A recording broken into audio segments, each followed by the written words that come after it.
j'aurais voulu être un artiste. Il s'appelle Ziggy.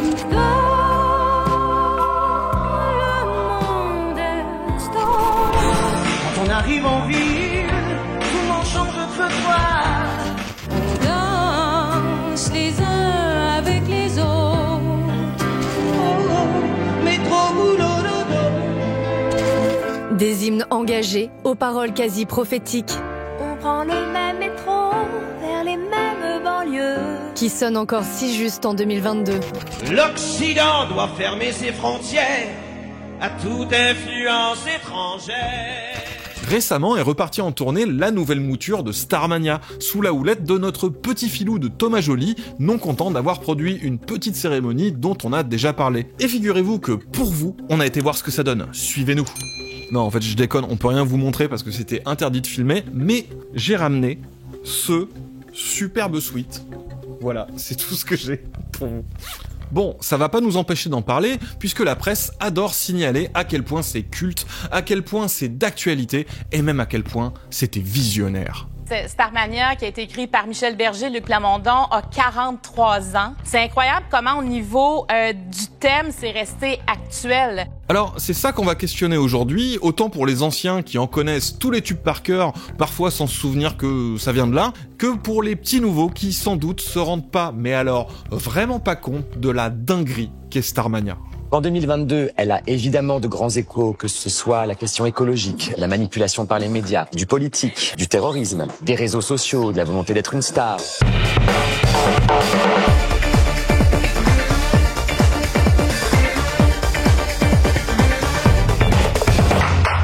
Si on en croit ce remake, mais aussi les chiffres de fréquentation, les comédies musicales reviennent en France. Alors que ça avait l'air un peu passé de mode, hein. Pour certains ça a même une image un peu kitsch, voire pas mal ringarde. Alors que, souvenez-vous, la fièvre des années 2000. Dans un nouveau millénaire.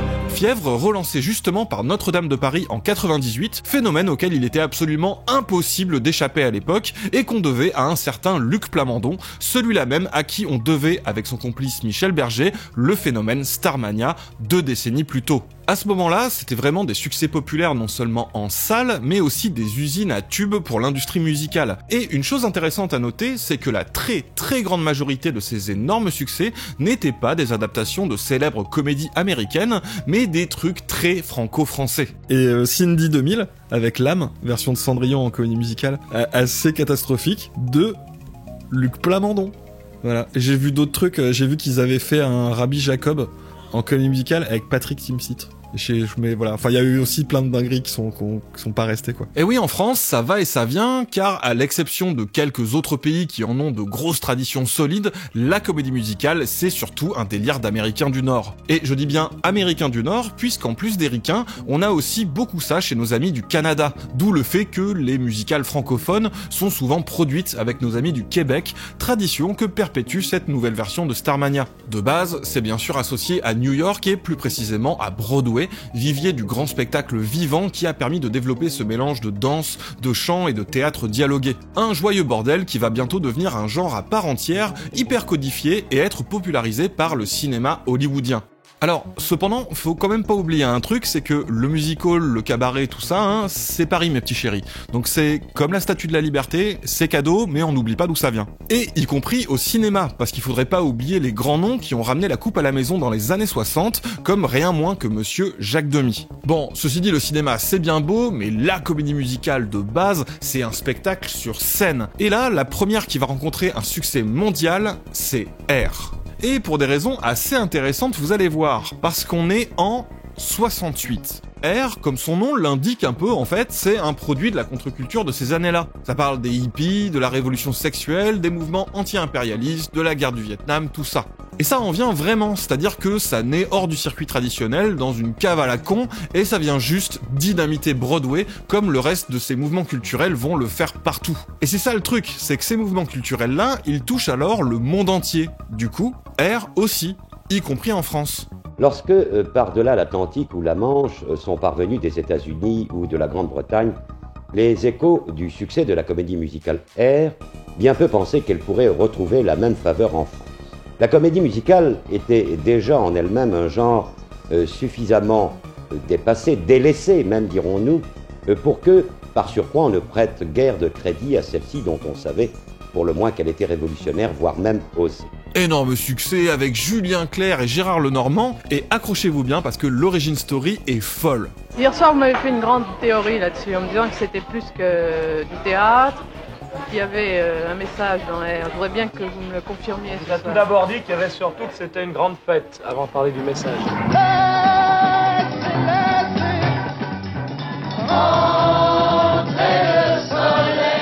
Cette adaptation, on la doit à un certain Jacques Lanzmann, ancien ouvrier, ancien résistant, qui en plus devait se planquer pendant l'occupation parce qu'une partie de sa famille est juive, ancien du Parti communiste, comme on peut le voir à sa moustache, exclu un peu au même moment que plein d'artistes et d'intellectuels dans les années 50, partisan de l'indépendance de l'Algérie, marié à une sinologue maoïste, et leur fille s'appelle, ce n'est toujours pas une blague, Chine. Et c'est elle qui présentait Cyberculture sur Canal+.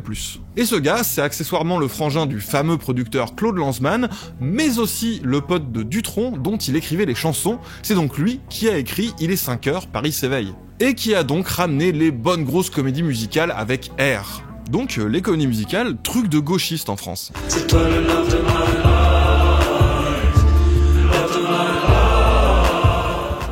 Après, au-delà de la blague, faut bien avoir conscience que, dès les origines, en fait, la comédie musicale, ça permettait de parler de sujets de fond avec un ton léger. Et ça a, historiquement, été beaucoup utilisé comme ça. Donc oui, en 1937, il y a un syndicat d'ouvrières du textile qui a fait sa propre comédie musicale, qui s'appelle Pins and Needles, qui a été un méga succès à Broadway, qui a eu un revival d'ailleurs dans les années 70, et c'est un truc qui est encore joué maintenant. Et fun fact, la meuf l'ouvrière qui jouait l'héroïne, c'est la maman de David Graeber, qui a écrit Bureaucratie, Bullshit Job et tout. Voilà. Starmania n'échappe pas à la règle, genre vraiment pas.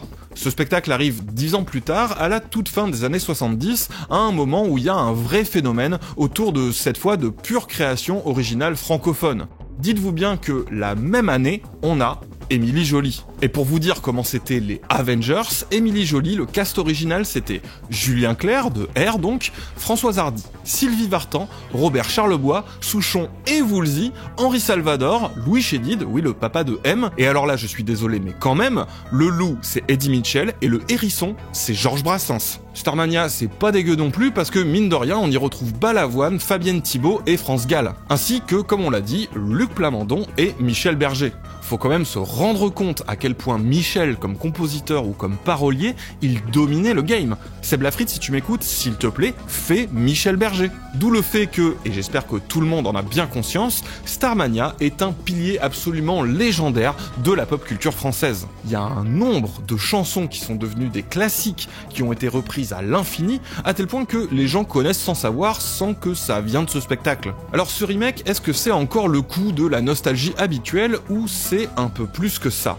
Et là, ça vaut vraiment le coup de remettre l'église au milieu du village pour celles et ceux qui ne sauraient pas ou auraient un peu oublié c'est quoi Starmania. Tout se déroule dans la ville futuriste de Monopolis, en pleine campagne pour élire le futur président de l'Occident. Occident coupé du reste du monde. Il y a un nouveau candidat, 0 janvier, qui est un homme d'affaires ultra puissant qui se fend de politique, et en gros, jugez plutôt.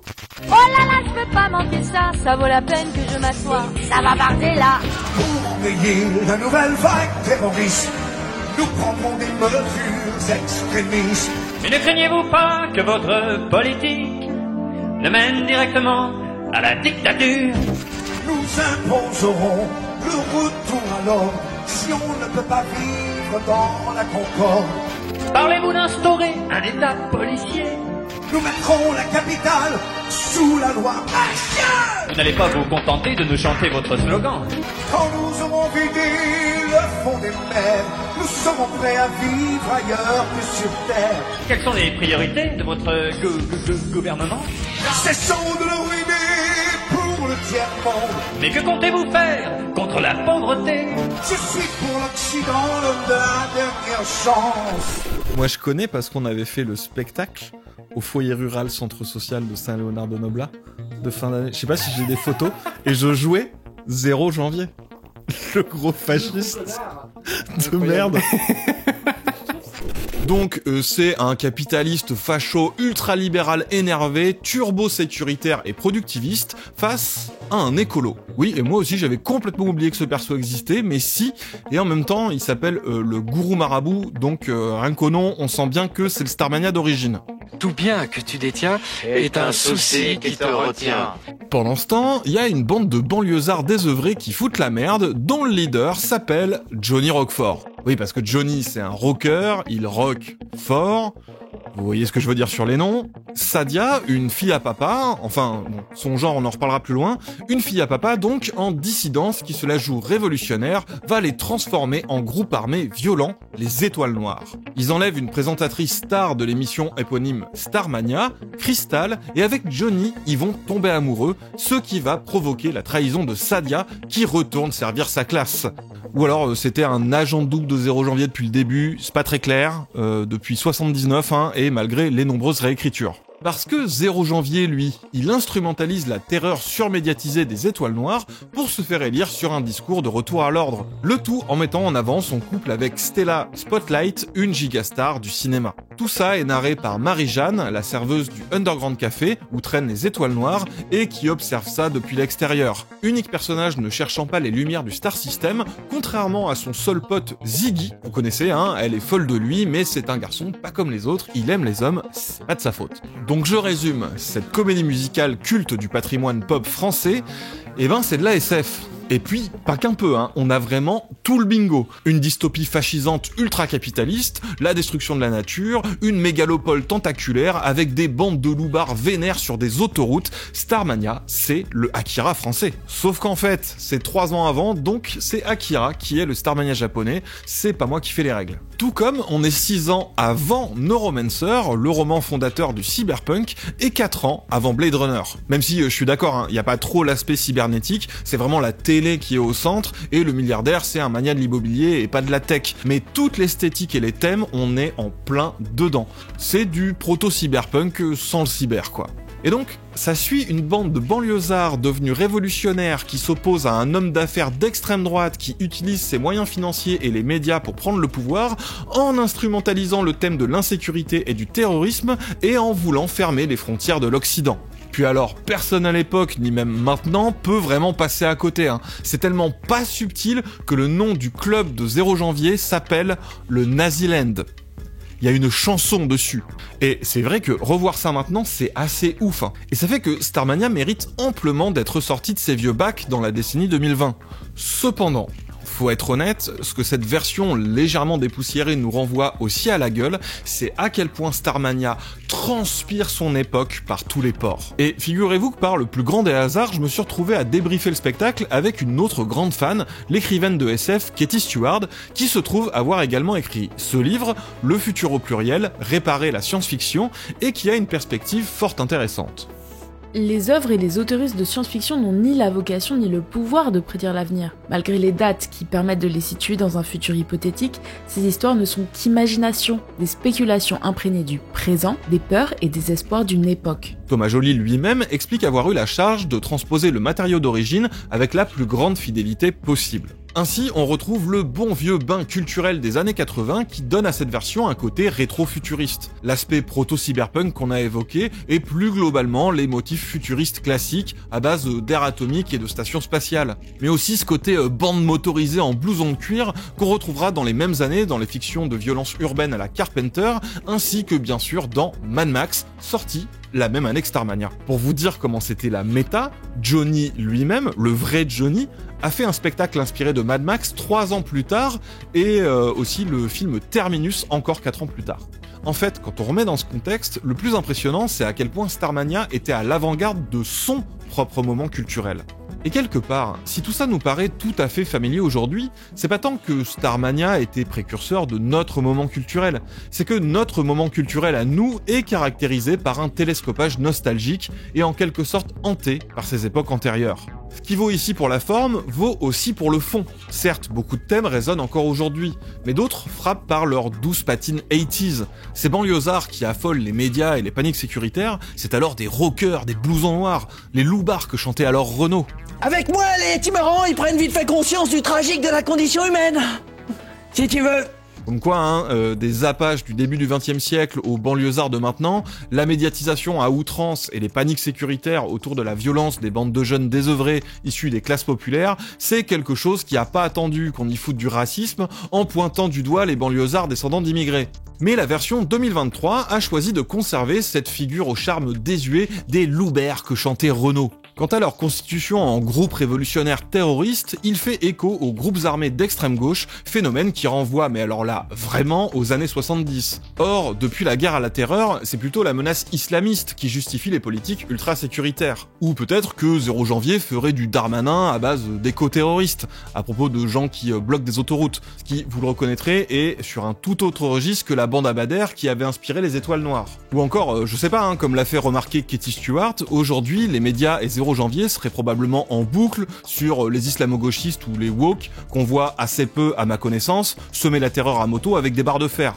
De même, des questions comme le genre de Sadia, certes assez avant-gardiste pour l'époque, ne sont pas revues à l'aune des évolutions sur la question. Fluidité de genre, travestissement ou transidentité, genré est perçu au féminin par les autres. Sa chanson Travesti sème un doute. Une très vieille question puisque, pour Berger à l'origine, Sadia était une femme qui se faisait passer pour travesti par provocation, mais pour certaines de ses interprètes, non, c'était un travesti. Elle a de plus toujours été incarnée par des femmes, alors que plusieurs fois, dont pour la version de Thomas Joly, il a été question de la faire jouer par des hommes. Cisgenre dans les deux cas, semble parler même d'évoquer une femme transgenre ou non-binaire, ou quelqu'un avec une certaine fluidité de genre.